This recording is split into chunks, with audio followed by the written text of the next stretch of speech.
1 month ago in 2008, when Heath Ledger overdosed on a cocktail of prescription pills. He was at the pinnacle of his career. He had been nominated an Oscar in 2005 for his portrayal of Ennis Del Mar in Brokeback Mountain. In 2007, he was one of 7 actors to portray Bob Dylan, in another award-winning performance in I'm Not There, and of course, there was his upcoming performance as the Joker in Christopher Nolan's The Dark Knight, a role that would bring widespread acclaim and even more fame. Sadly, he would experience none of it as he tragically died of a drug overdose while The Dark Knight was in post-production, at age 28, on January 22, 2008. For months before his death, as he was working on what would be his final performance in the Imaginarium of Dr. Parnassus, Heath Ledger had what some of his co-stars and friends described as walking pneumonia. Ledger was having a lot of trouble sleeping and he was mixing up a cocktail of sleeping pills and other prescription drugs in a desperate attempt to get some rest. Sadly, the pills weren't helping very much. Heath Ledger's friend, Jerry Grenell, lived with him for a time in those last couple months, and he told People magazine, "I would hear him wandering around the apartment and I'd get up and say, 'Come on, man, get back to bed, you have to work tomorrow.'" He said, "I can't sleep, man." Heath Ledger's downward spiral had begun months earlier when his partner and mother of his then 2-year-old daughter, Michelle Williams, broke off their relationship and kicked him out of their house in Brooklyn. The reason for the breakup has never been fully revealed by Williams, but most reports are that she was fed up with Ledger's lifestyle and drug abuse. After their breakup, Heath Ledger moved into an apartment in Soho, in Manhattan. It was there that he would take the lethal combination of drugs that caused his accidental overdose. When he moved, Ledger was working on what would become the defining role of his career as the Joker in The Dark Knight. His immersion into the role and his almost insane commitment to the character clearly took a lot out of him, physically and mentally. He wanted his performance to be unpredictable.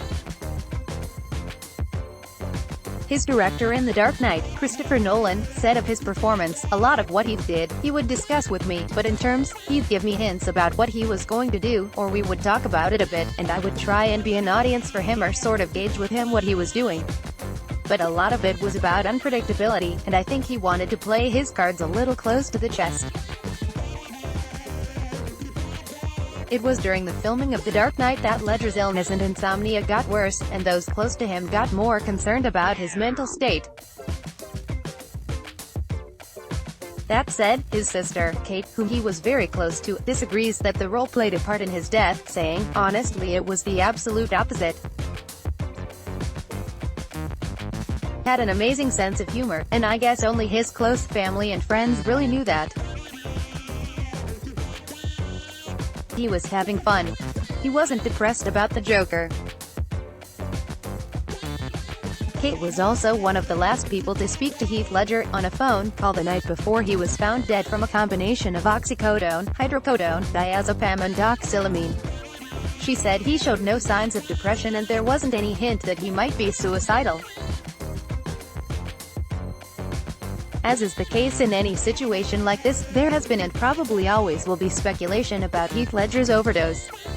Questions like whether the overdose was on purpose, was he trying to kill himself that dark night in the winter of '08? The answer from most of those close to him has been a resounding no. His father blames his son for his own death but doesn't think it was suicide, saying, "It was totally his fault. It was no one else's, he reached for them. He put them in his system." You can't blame anyone else in that situation. That's hard to accept because I loved him so much and was so proud of him. Sister was on the phone to him the night before telling him not to take the prescription medications with the sleeping tablets. He said, Katie, I'm fine. I know what I'm doing." He would have had no idea. Heath Ledger's father has spent the last decade warning people of the dangers of prescription pills like the kind Ledger overdosed on. Today, a decade after Heath Ledger's tragic overdose, his legacy still looms large. Of course, he won a posthumous Oscar for his brilliant portrayal of the Joker in The Dark Knight, and in the years since, the praise for Ledger with that role and his others, like his performance in Brokeback Mountain, have only grown louder. The legacy of his overdose also lives in on the work his father has done, and sadly, in how it has affected Michelle Williams and their daughter. Williams has recently seemed to have found peace with his tragic death, even if she may never understand it fully.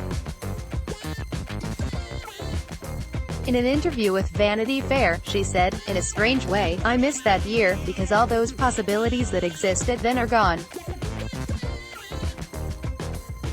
It didn't seem unlikely to me that he could walk through a door or could appear behind a bush.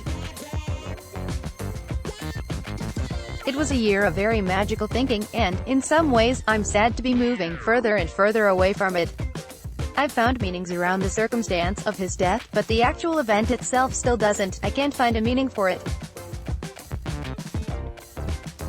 Like so many of the brightest burning stars, like River Phoenix, Philip Seymour Hoffman, Chris Farley, and many others, Heath Ledger's star burned out far quickly because of drugs, but his legacy never will.